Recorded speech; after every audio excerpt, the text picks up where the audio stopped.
नेता के तौर पर यहाँ जाने जाते हैं, वो भी राहुल जी के साथ कदमताल करेंगे और रामलीला मैदान दिल्ली में किसानों को महापंचायत की इजाजत उधर केंद्र सरकार ने दी है। बिल्कुल, आज 61वां दिन है भारत जोड़ो न्याय यात्रा का और नासिक में है। 10 बजे को किसान महापंचायत को राहुल जी संबोधित करेंगे। शरद पवार जी भी आज भारत जोड़ो न्याय यात्रा में शामिल होंगे। दोपहर को 2:30 बजे, 2:30 या 3 बजे राहुल जी जो हमारे देश के 12 महाज्योतिर्लिंग पवित्र ज्योतिर्लिंग मंदिर हैं, बैद्यनाथ धाम झारखंड में गए थे, काशी विश्वनाथ वाराणसी में गए थे, श्री महाकालेश्वर मंदिर उज्जैन में गए थे और आज त्रयंबकेश्वर ज्योतिर्लिंग मंदिर में जा रहे हैं। तो सुबह किसानों के साथ और दोपहर मंदिर में दर्शन और मंदिर में पूजा होगा। इस बीच रैलियों को तो संबोधित करेंगे, रास्ते में रोड शो होगा। तो आज महत्वपूर्ण दिन है क्योंकि सरकार किसान और किसान संगठनों के दबाव में तो आखिरी में आ गई है। पहले तो ड्रोन के द्वारा आंसू गैस फोड़ा गया था किसानों पर। तब उन पर राष्ट्रीय सुरक्षा कानून लगाने की धमकी दी गई थी हरियाणा सरकार से।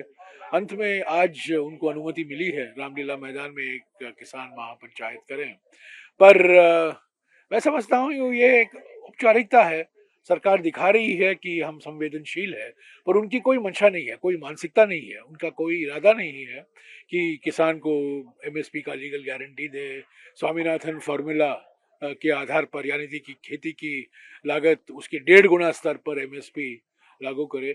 और जो राहुल जी बार बार कह रहे हैं कि 16 लाख करोड़ पूंजीपतियों का तो अपना ऋण माफ कर दिया है, पर किसानों का कर्जा आप क्यों नहीं माफ कर रहे हैं? इन मुद्दों पर तो सरकार कुछ कहेगी नहीं, प्रधानमंत्री अपनी चुप्पी नहीं तोड़ेंगे। किसानों के दबाव में सरकार है या कांग्रेस के दबाव में? क्योंकि जो न्याय योजना आप लोगों ने शुरू की उसमें सबसे पहली जो बात सामने आई थी वो किसानों को बिल्कुल, ट्रैक्टर हमने देने तो की बात थी। अंबिकापुर में 13 फरवरी को खड़गे जी ने, बाद में राहुल जी ने ये कहा कि एमएसपी को कानूनी दर्जा दिया जाएगा, अलग से विशेष कानून बनाया जाएगा, पारित होगा लोकसभा में, राज्यसभा में शीघ्र ही पारित होगा। और उसके साथ साथ खेती की लागत एमएसपी किस आधार पर आप तय करेंगे वो भी महत्व रखता है ना। तो खेती की लागत 50% खेती की लागत पर 1.5 गुना स्तर पर एमएसपी का लागू करना, ये तो स्वामीनाथन आयोग की सिफारिश थी। स्वामीनाथन साहब को तो आपने भारत रत्न दे दिया, चौधरी चरण सिंह को तो भारत रत्न दे दिया, पर उनकी जो सिफारिशें थी, जो स्वामीनाथन साहब ने अपने आयोग में कहा था, और खुद आज के प्रधानमंत्री जब वो गुजरात के मुख्यमंत्री थे उसका पूरा समर्थन भी किया था। उन्होंने मनमोहन सिंह जी को एक रिपोर्ट भी सौंपा था, नेशनल डेवलपमेंट काउंसिल, राष्ट्रीय विकास परिषद का, कि ये एमएसपी को लीगल दर्जा दिया जाए और स्वामीनाथन फॉर्मूला लागू किया जाए। पर पिछले 10 साल पूरे पूरे भूल गए प्रधानमंत्री। साथ में सीए चल रहा है बटा, तो पाकिस्तान में 24% हिंदू थे, जो 1% रह गया है। विपक्ष लोगों को बरगलाने का काम देखिए, मैं सीए पर कर रहा है। हरदीप पुरी बक बक बक करते हैं हर विषय पर, मैं उनसे बात नहीं, उनकी बातों में नहीं जाऊंगा, पर मैं यही कहूंगा कि कानून बना। 4 साल 3 महीने लगे हैं इन रूल्स बनाने के लिए, कानून बना। बहुत मतभेद थे, हमारा विचार अलग था, सभी विपक्ष पार्टियों का विचार अलग था कि आप नागरिकता धर्म के नाम पर दे रहे हो, ये कभी नहीं हुआ, ये हमारे संविधान के खिलाफ है। ये धर्म के आधार पर आप नागरिकता तय कर रहे हो। हमने अपनी जो हमारा विचार था हमने रखा, पर सरकार को बहुमत थी, कानून बन गया। कानून के बनने के बाद 6 महीने 1 साल के अंदर रूल तो लागू होने चाहिए ना। 4 साल लगे हैं, 4 साल 3 महीने लगे हैं। मकसद क्या था? 2019 में कानून बनाओ और 2024 के चुनाव के ठीक 1 महीने पहले पश्चिम बंगाल, असम, केरला, तमिलनाडु, गुजरात, महाराष्ट्र जैसे राज्यों में ध्रुवीकरण को आगे लेने के लिए इन्होंने ये रूल्स अभी लाया। मुहूर्त क्या था? पहले क्यों नहीं लाए? ठीक 1 महीने पहले लाए। वो मुहूर्त सब तय करते हैं ना। एक सर किसान से जुड़ा और सवाल है, वहाँ क्या कुछ वायदे किसान से आज? नहीं, वो राहुल जी ने तो कहा है पहले ही कि एमएसपी को लीगल गारंटी दिया जाएगा, स्वामीनाथन फॉर्मूला के आधार पर एमएसपी तय किया जाएगा, कि जब आप 16 लाख करोड़ ऋण कर्जा माफी कर रहे हैं पूंजीपतियों का, हम किसानों की कर्जा भी माफी के लिए हम एक आयोग का गठन करेंगे। और हम जरूर करवाएंगे, क्योंकि हमने किया है। 2008 में 72,000 करोड़ रुपया ऋण माफ हुआ जब मनमोहन सिंह जी प्रधानमंत्री थे। और उन्होंने चौथी बात भी कही है कि प्रधानमंत्री फसल बीमा योजना जो है वो सिर्फ निजी कंपनियों के हित के लिए है, वो किसानों को कोई फायदेमंद नहीं हो रहा है। उधर सर आप ही के गठबंधन से अरविंद केजरीवाल में है जिन्हें नागरिकता कानून देने की बात की जा रही है, इसमें से 1-1.5 करोड़ लोग भी आ गए, तो उन्हें कहाँ बसाया जाएगा, उन्हें नौकरी कहाँ से दिया जाएगा, फिर जो भारत के लोग हैं उनके हिस्सेदारी की चीजें नहीं उधर नहीं, जाएगी। तब के समय भी ये सब मुद्दे उठाए गए थे।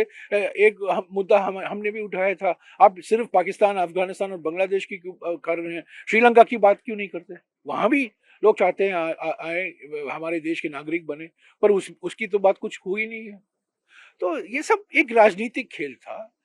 2000, जैसा कि मैंने कहा, जो ये लोकसभा में, राज्यसभा में लंबी बहस हुई, आंदोलन भी हुआ, संघर्ष भी हुआ सड़कों पर, आपने देखा होगा, पर कानून बना। मेरा सवाल यही है कि 4 साल 3 महीने क्यों लगे, और ठीक 2024 के चुनाव के 1 महीने पहले आप ये रूल लाते हैं। ये तो बिल्कुल एक रणनीति थी ना, ये ध्रुवीकरण की रणनीति है। चुनाव से पहले तो कांग्रेस के खाते भी बंद हुए, कांग्रेस अध्यक्ष खड़गे साहब ने सवाल उठाया। 2016 में इन्होंने नोटबंदी की, 2024 में इन्होंने खाताबंदी की, नोटबंदी से खाताबंदी। हम अभी खर्च नहीं कर पा रहे हैं, प्रचार के हमारे जो अभियान है उस पर खर्च नहीं कर रहे हैं, यात्रा पर हम खर्च नहीं कर पा रहे हैं। हम तो सिर्फ हवा और पानी से चुनाव नहीं लड़ सकते हैं ना। किस आधार पे ये 200 से 300 करोड़ रुपए जो आपके अलग अलग खाते में थे, जिसको नहीं, उन्होंने कहा है कि इनकम टैक्स रिटर्न देने में देरी हुई है, इसीलिए जुर्माना है। ये हमने चैलेंज किया है, हमारे कोषाध्यक्ष ने बार बार इसकी स्पष्टीकरण दी है। हम ट्राइब्यूनल में गए, ट्राइब्यूनल तो हमारे खिलाफ थी। हम हाई कोर्ट में गए, हाई कोर्ट ने भी हमें राहत नहीं दी। अभी हम सुप्रीम कोर्ट जाएंगे। जो हमारे कानूनी दरवाजे हैं उसको, हर दरवाजे को खटखटाएंगे, क्योंकि ये कर आतंकवाद है। ये इससे कोई एक ही शब्द में मैं कहूंगा, ये कर आतंकवाद है। हमसे हमारे खाते बंद करना, प्राइवेट कंपनियों, निजी कंपनी पर ईडी, सीबीआई, इनकम टैक्स छोड़ना। 30 कंपनियां हैं जिनसे इन्होंने 350 करोड़ रुपया चंदा लिया है, चंदा इकट्ठा किया इन्होंने। तो इनका मकसद यही है, डर और धमकी से किसी प्रकार से कांग्रेस के खाते को बंद करो और पूंजीपतियों से चंदा इकट्ठा करो। इनका माने यही है ना। इनका नारा क्या है? प्रधानमंत्री क्या समझते हैं? चंदादाताओं को सम्मान, अन्नदाताओं का अपमान। आप लोग क्योंकि महाराष्ट्र में हैं इसलिए ये नाम बदलकर अहिल्या नगर। नहीं, देखिए, ये सब चुनाव के वक्त में सब होते रहता है, मैं इस पर टिप्पणी नहीं करूंगा। ये चुनाव के पहले सारे के सारे मुद्दे जो लिए जाते हैं बीजेपी से, सिर्फ ध्रुवीकरण के लिए।